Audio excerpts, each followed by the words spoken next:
पश्चिम बंगाल में गृह मंत्री अमित शाह ने स्वयं मुख्यमंत्री के नाम का ऐलान किया है। विधायक दल की बैठक और पर्यवेक्षक के तौर पर उन्होंने पूरी भूमिका निभाई और बाद में प्रेस कॉन्फ्रेंस में शुभेंदु अधिकारी को माला पहना करके मुख्यमंत्री के नाम का ऐलान करते हुए ये साफ कर दिया कि शुभेंदु अधिकारी ही पश्चिम बंगाल के मुख्यमंत्री होंगे। लेकिन सबसे बड़ा सवाल ये कि शुभेंदु अधिकारी क्यों? बीजेपी में इतने बड़े बड़े कद्दावर, आरएसएस से निकले हुए तमाम नेता हैं, लेकिन कुछ साल पहले ही पार्टी में आए शुभेंदु अधिकारी को अचानक क्यों बीजेपी मुख्यमंत्री की कुर्सी सौंप रही है, ये अपने आप में बड़ा सवाल है। इसके अलावा तमाम अन्य सवाल हैं कि शुभेंदु के आने से क्या बीजेपी पूरे 5 साल यहाँ पर अच्छे से इन्हीं के कंधे पर रखेंगे या फिर आगे कुछ फेरबदल भी होंगे। तमाम मामले हैं, लेकिन शुभेंदु ही क्यों, मैं इस चर्चा को लेकर के जितेंद्र जी से बात करूंगा। जितेंद्र जी, ये बताइए कि मुख्यमंत्री के चेहरे का ऐलान कर दिया है, गृह मंत्री ने स्वयं किया है, अब सवाल ये कि शुभेंदु ही क्यों? बहुत नेता थे, बहुत सारे बीजेपी के कई सालों से मेहनत कर रहे थे, लेकिन कुछ साल पहले ही आए और उसके बाद इतना बड़ा पद मिल गया। क्या कारण है इसके? देखिए, कारण बहुत सारे हैं। शुभेंदु को यहाँ जो मुख्यमंत्री पद का एक घोषणा की गई है, खुद अमित शाह ने उसकी घोषणा की है, तो बड़े मायने हैं।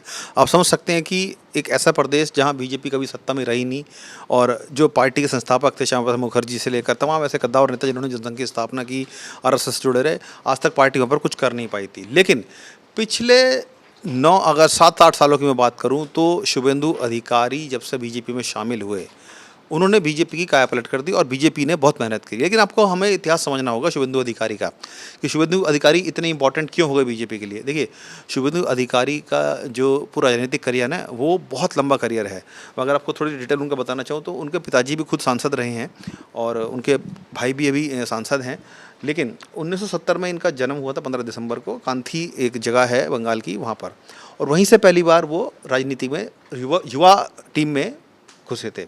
और आपको बताऊं कि उनका परिवार की जो साख थी उस क्षेत्र में बहुत मानी जाती थी। राजनीतिक परिवार से आते हैं, ऐसा नहीं है कि ये कोई किसी नॉर्मल परिवार से आते हो। ये इनका परिवार राजनीति से नहीं, मतलब लेगेसी है इनकी। लेगेसी है इनके पास, पूरे परिवार की लेगेसी इनके पास है और लंबा करियर इनका रहा है।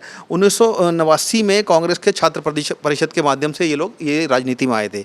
उसके बाद से ही कांग्रेस में ही रहते हुए उन्होंने तमाम वामपंथी दलों के खिलाफ मोर्चा खोले हैं। उन्हीं के टिकट पर विधायक बने पहली बार 1995 में। उसके बाद टीएमसी में ये शामिल हो गए, लंबा समय उन्होंने कांग्रेस में बिताया, उसके बाद टीएमसी में शामिल हो गए।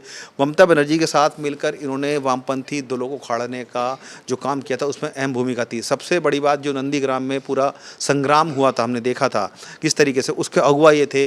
और बहुत सारे जो ऐसे मोर्चे इन्होंने निकाले वामपंथियों के खिलाफ। ममता बनर्जी के भी एक तरीके से बहुत खासम खास थे, आप ये मान के चलिए। सांसद भी बने 2 बार उनकी तरफ से, लेकिन 16 में ये शुभेंदु अधिकारी को सरकार में लेकर आए, सेंटर उसमें बंगाल की सरकार में मंत्री बनाया गया। उसके बाद से लगातार अभिषेक बनर्जी जो कि ममता बनर्जी के भतीजे हैं, वो पार्टी में उनका कद बहुत बढ़ने लगा, एक परिवारवाद की छाप दिखने लगी, तो ये उससे नाराज़गी जाते हुए अपना आगे निकल गए, बीजेपी का रास्ता उन्होंने थाम लिया। लेकिन जब टीएमसी में ये शामिल थे तो इन्होंने वामपंथी दलों को लेकर ममता बनर्जी का जितना साथ दिया है शायद ही किसी ने दिया था।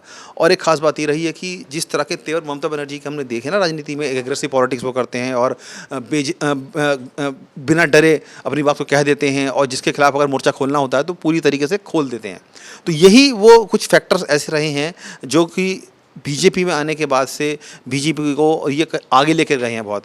2021 में इन्होंने ममता बनर्जी को हराया, इस बार दोबारा से उन्होंने ममता बनर्जी को हराया है, तो एक बड़ा नाम हो गए थे। और कहीं ना कहीं बंगाल में इनकी एक अमिट छाप है, जहाँ भी चले जाते थे लोग इनके साथ जुड़ जाते थे, कारवां बड़ा होता जाता था। तो कहीं ना कहीं ये बहुत फैक्टर रहे हैं। और इस बार के चुनाव में भी हमने देखा है किस तरीके से ममता बनर्जी के खिलाफ ये एक इतनी एग्रेसिव होकर ही आगे, ममता बनर्जी के खिलाफ लड़े और जीता इन्होंने। लेकिन क्या आपको लगता है, क्योंकि मुख्यमंत्री बन जाना आसान है, लेकिन इतना टफ प्रदेश है जहां पर एक लेगेसी रही हो, सिर्फ कुछ ही पार्टियों का राज रहा हो और समय समय एक लंबा राज रहने का मतलब 5 साल नहीं कि यहाँ बदलने वाला साउथ जैसा सिस्टम नहीं, यहाँ तो 15-15 साल लोग रहे हैं, 20-20 साल रहे हैं। तो क्या आपको लगता है कि शुभेंदु की जो चुनौतियाँ हैं, आपको लग रहा है कि शुभेंदु ममता बनर्जी, क्योंकि विपक्ष में है, वो विपक्ष में उनकी पार्टी है, उनको दबा पाएंगे, उनको चला पाएंगे? क्योंकि एग्रेसिव पॉलिटिक्स से निकल करके आई हैं ममता बनर्जी और उन्होंने तो आंदोलन का उनका पूरा अच्छा खासा इतिहास रहा है। और उनके सही बात तो यह है कि ममता बनर्जी की छत्र छाया में ही शुभेंदु पले बढ़े, और या यूँ कहें कि उनकी राजनीति फलीभूत हुई है? देखिए, कहते हैं ना कि गुरु चेला की जो जोड़ी होती है वो एक दूसरे को इन एंड आउट जानते हैं। आपने जिक्र किया कि उन्हीं की छत्रछाया में ये बड़े हैं और राजनीति सीखी है, कोई शक नहीं है इसमें। लेकिन जिस तरीके से शुभेंदु ने जब टीएमसी छोड़ी और उसके बाद वो बीजेपी में शामिल हुए, तो पूरी तरीके से अपोजिट साइड हो गए टीएमसी के। आप समझिए इस बात को। और ये सबसे बड़ा फैक्टर रहा। हमने देखा कि आप कह रहे हैं कि आसान रहेगा नहीं रहेगा। आसान देखिए किसी के लिए कुछ भी नहीं होता है, आसान बनाना पड़ता है उनको। और शुभेंदु अधिकारी बंगाल को बखूबी जानते हैं, किस तरह की राजनीति वहाँ पर होती है और किस तरह का एक जो टेक्सचर है ना बंगाल की राजनीति का, वो समझते हैं उसको। क्योंकि लंबा संघर्ष उन्होंने वहाँ किया है और संघर्ष किसके खिलाफ किया है? ममता बनर्जी की पार्टी के खिलाफ। तो वो इन एंड आउट जानते हैं इस बात को कि अगर टीएमसी को यहाँ पर, बीजेपी को यहाँ पर लंबा लेके जाना है तो ज़मीनी स्तर पर किस तरीके से पार्टी को और मजबूत करना है। क्योंकि टीएमसी देखिए भले ही चुनाव अभी हार गई हो, लेकिन उसके रिपरकशन हम अभी भी देख रहे हैं, किस तरीके की हिंसा हो रही है। वो लोग बिना डरे सड़कों पर निकल रहे हैं और हत्या तक कर दी गई है उनके पीए की। आपने देखा होगा किस तरीके से शुभेंदु टीएमसी ने की है, इस बात का कोई सबूत नहीं। एक चर्चा तो इसी बात की है ना कि आरोप लगे, लेकिन उन्होंने तो सीबीआई जांच की मांग नहीं कह रहे हैं, हम भी उस बात को नहीं कह रहे, सब जानते हैं, लेकिन आरोप लगे हैं। आप जो कह रहे हैं ना कि किस तरह से टैकल कर पाएंगे, शुभेंदु अधिकारी ही एक ऐसे व्यक्ति हैं जो बंगाल को उस तरीके से टैकल कर सकते हैं। ऐसे नहीं ममता बनर्जी को टैकल कर पाएंगे? बिल्कुल कर पाएंगे और इसीलिए उनको लेकर आया भी गया है। देखिए ममता बनर्जी चुनाव हार चुकी हैं, ठीक है, वो अब विपक्ष में ही रहेंगी, उनकी पार्टी के तमाम जो लोग हैं वो विपक्ष में रहेंगे। लेकिन आसान बीजेपी के लिए रहने वाला नहीं है। क्यों अमित शाह ने ये बोला था कि चुनाव जीतने के बाद भी सेंट्रल फोर्सेस वहाँ पे रहेंगी? क्योंकि उन्हें पता है कि जो बंगाल की स्थिति है वो बेहद नाजुक है और जो लॉ एंड ऑर्डर की सिचुएशन है उसको मेंटेन करना बहुत ज़रूरी है। बॉर्डर का ये इलाका है पूरा, कितने ज़िले ऐसे लगते हैं जो बंगाल की सीमा से टच करते हैं। सुरक्षा एक बहुत इंपॉर्टेंट इशू रहने वाला है। महिला सुरक्षा की अगर बात करें तो वो बहुत रहने वाला है। तो कई सारे मुद्दे हैं जिनको लेकर बीजेपी ने दाव खेला है और मुझे लगता है कि क्योंकि लंबी राजनीति बीजेपी को करनी है, उसमें हालांकि और भी बहुत सारे नाम ऐसे थे जिनमें चर्चा की गई है।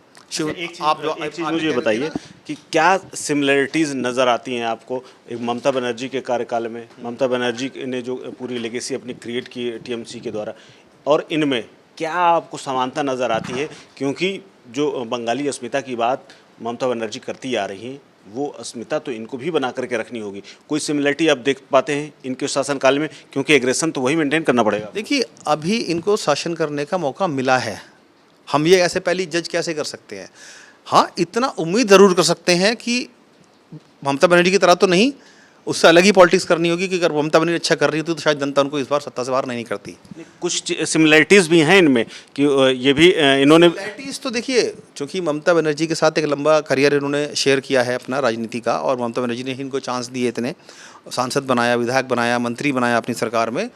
तो कहीं ना कहीं कुछ तो इनके अंदर फैक्टर्स थे कि जो ममता बनर्जी भी इतना पसंद करती थी। लेकिन बात कहाँ बिगड़ी कि जब ममता बनर्जी परिवारवाद को लेकर एक आरोप लगने लगा, उनके भतीजों को लेकर, अपने करीबियों को लेकर वो आगे बढ़ती रही। क्योंकि इनकी जो भूमिका थी, पीके को लेकर के भी कोई विवाद था क्या? पीके को लेकर के कहा गया आईपैक? देखिए आईपैक नो डाउट आप सब जानते हैं कि जब से अभिषेक बनर्जी आए थे तो उन्होंने आईपैक के ज़रिए ही पार्टी चलाने का प्रयास किया। और शुभेंदु अधिकारी या बहुत से ऐसे नेता जो बीजेपी में शामिल हो गए टीएमसी के, वो ये लगातार कहते रहते कि हम वो लोग हैं जिन्होंने टीएमसी को खड़ा किया है ज़मीन पर। और अब जिस तरीके से आईपैक को लेकर ये लोग आ रहे हैं और एक मॉडर्नाइजेशन कर रहे हैं पार्टी का, जो फंक्शनिंग होती है उसको कहीं ना कहीं वो लोग पसंद नहीं कर रहे थे। तो इसलिए नाराज़ होकर टीएमसी से शुभेंदु अधिकारी ने इस्तीफा भी दिया था और ममता बनर्जी के खिलाफ खुलकर सामने आए थे और अभिषेक बनर्जी को लेकर खुलकर सामने आए थे। क्योंकि जब प्रतिद्वंदिता बढ़ जाती है तो हर कोई चाहता है कि उसका स्पेस अपना बना रहे। लेकिन जब उनको लगा कि शुभेंदु अधिकारी को कि मेरी यहाँ पर जो एक मेरा ऑरा था या मेरी एक हैसियत थी वो कहीं ना कहीं कम की जा रही है, मुझको कम आंका जा रहा है और बहुत सारे मतभेद भी हो जाते हैं, उन सब बातों को लेकर शुभेंदु अधिकारी ने इस्तीफा दिया था और बीजेपी में शामिल हुए। बीजेपी ने भी उनको सराखों पर बिठाया। देखिए 21 का चुनाव लड़ाया ममता बनर्जी के खिलाफ, उसमें भी जीत कर आई वो, ठीक है। उसके बाद लगातार कितना बीजेपी ने संघर्ष किया है बंगाल में, सब जानते हैं इस बात को लेकर कि नंदीग्राम का वो आंदोलन, जिस तरीके से पूरा नंदीग्राम को एक हॉट टॉपिक बन गया था पूरे देश में, शुभेंदु अधिकारी वो एक फेस थे जिन्होंने पूरा उसको लीड किया था और टीएमसी को उसी से बहुत बढ़त मिली थी। लेकिन जब कहते हैं ना कि इंसान के आत्मसम्मान को ठेस पहुंचती है तो फिर वो पीछे नहीं देखता है। अच्छा, एक चीज़, एक जो सिमिलरिटी लोगों के बीच में बड़ी चर्चा है, चर्चा इस बात की कि ममता बनर्जी ने भी शादी नहीं की और शुभेंदु भी ऐसे व्यक्ति हैं कि इन्होंने भी शादी नहीं की और इसीलिए एग्रेशन जो मतलब नंबर 2 में अगर टीएमसी में बात करें जब तक ये रहे तो नंबर 2 की हैसियत में आज भले अभिषेक बनर्जी हो, लेकिन इन्होंने भी अच्छा खासा वक्त ममता बनर्जी को दिया है। इसको लेकर के क्या चर्चाएं, क्या इसको लेकर के लोग कहते हैं कि हाँ वाकई में जैसे ममता बनर्जी का राजकाज रहा है और वैसे ही ये भी कर पाएंगे आगे? देखिए, इनकी अगर पर्सनल लाइफ की बात की जाए तो इन्होंने भी शादी नहीं की है, ये भी अकेले हैं। हालांकि इनके परिवार में कई सारे लोग हैं जो राजनीति में जुड़े हुए हैं। इनके भाई हैं वो सांसद हैं, पहले टीएमसी से सांसद रहे, बीजेपी से सांसद हैं अभी। तो पारिवारिक जो एक लेगेसी वो तो चली आ रही है। लेकिन इनकी पर्सनल की अगर बात करूँ तो ममता बनर्जी से ये सिमिलरिटी मिलती है कि उन्होंने भी शादी नहीं की थी और इन्होंने भी शादी नहीं की है, और कहीं ना कहीं जो पूरा वक्त है इन्होंने पार्टी को दिया है। टीएमसी में नो डाउट ममता बनर्जी ने खड़ी की है, खून पसीने सींचा है, आंदोलन करके बाहर निकली है, लेकिन इनका भी योगदान कम नहीं था। आप ये समझिए, कतई भी कम नहीं आ सकते हैं, क्योंकि जैसे मैं बता रहा हूँ आपको, वामपंथी दल जो कि उस टाइम पे 30 साल से वहाँ पे जमे हुए थे, 35 साल तक उन्होंने राज किया है, लगातार इन्होंने संघर्ष किया ज़मीन पर। और ममता बनर्जी और ये शुभेंदु अधिकारी तमाम ऐसे तरीके नेता हैं जो सड़कों पर निकलते थे बिना डरे, क्योंकि हालांकि स्थिति वहाँ पर भी उस टाइम भी अच्छी नहीं थी। इतना अत्याचार इनके ऊपर हुआ है, ममता बनर्जी खुद कहती हैं कि हम सड़कों से उठे हुए लोग हैं, आंदोलन करके यहाँ तक पहुँचे हैं। लेकिन अब आप देखिए, आंदोलन कर रही पार्टी ने बंगाल में इस वक्त कैसी स्थिति कर दी, जनता ने उनको कहीं ना कहीं नकार दिया। तो कहीं ना कहीं एक चीज़ ये बताइए कि जो बीजेपी के मुख्यमंत्री, चाहे वो बाहर से आए हों या अंदर से रहे हों, भले ही पार्टी के अंदर से आरएसएस से निकले हों, लेकिन उनमें एक भावना है, वो हिंदुत्व की भावना है। हिंदुत्व की जो भावना, चाहे हिमंत बिस्व शर्मा हो, वो भी अपने आप में आज की डेट में हिंदुत्व के सबसे बड़े पोस्टर बॉय की तरह पहचाने जा रहे हैं असम में, योगी आदित्यनाथ यूपी में। इसके अलावा जितने भी शहर हैं या जितने भी प्रदेश हैं जहाँ जाके मुख्यमंत्री वो अपने अपने हिसाब से, क्या उस खांचे पर हिंदुत्व के जो खांचा है बीजेपी का, क्या उसमें ये फिट बैठेंगे? कितना फिट बैठते हैं, आप किस तरह से देखते हैं उसको? मुझे कोई शक व शुबा नहीं है इस बात में कि जिस तरीके से आपने जिक्र किया हिमंत बिस्व शर्मा का, जो कोई हिंदुत्व का बड़ा चेहरा बन गए हैं नॉर्थ ईस्ट साइड में, असम में जिस तरीके से वो मुखर होकर हिंदुत्व की बात करते हैं, यूपी में योगी आदित्यनाथ करते हैं, महाराष्ट्र में देवेंद्र फडणवीस करते हैं, और कई सारे ऐसे राज्य हैं जो हिंदी भाषी राज्य हैं जहाँ पर बीजेपी खुलकर ये हिंदुत्व का कार्ड खेलती है। और इसमें अब एक नया नाम जुड़ गया है बंगाल का, जिसमें बीजेपी ने खुलकर हिंदुत्व की बात की है। शुभेंदु अधिकारी जब जीत के आए थे, उनका बयान सुनिएगा, ये हिंदुत्व को जीते, हिंदुओं ने मुझे जिताया है। कड़ा क्लियर संदेश दिया है कि हिंदुओं ने मुझे जिताया है, उन्होंने ही मुझे जिताया है। बार बार उन्होंने इस बात को रिपीट किया, स्पष्ट कर दिया है कि जो आगे आने वाली पॉलिटिक्स है बंगाल की, वो हिंदुत्व के इर्द गिर्द ही घूमेगी।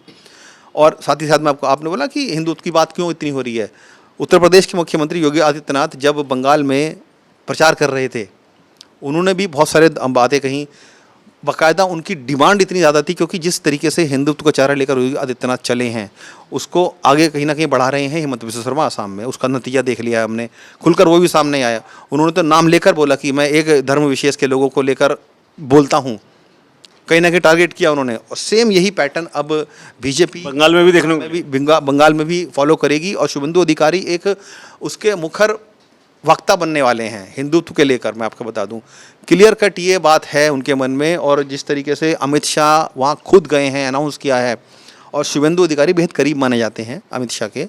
और जो बीजेपी की पॉलिटिक्स आज की डेट में वो हिंदुत्व के इर्द गिर्द ही है। उसमें एक ये नया नाम आप जोड़ लीजिए जो आने वाले टाइम में बहुत मुखर होगा हिंदुत्व को लेकर बंगाल में खास तौर से।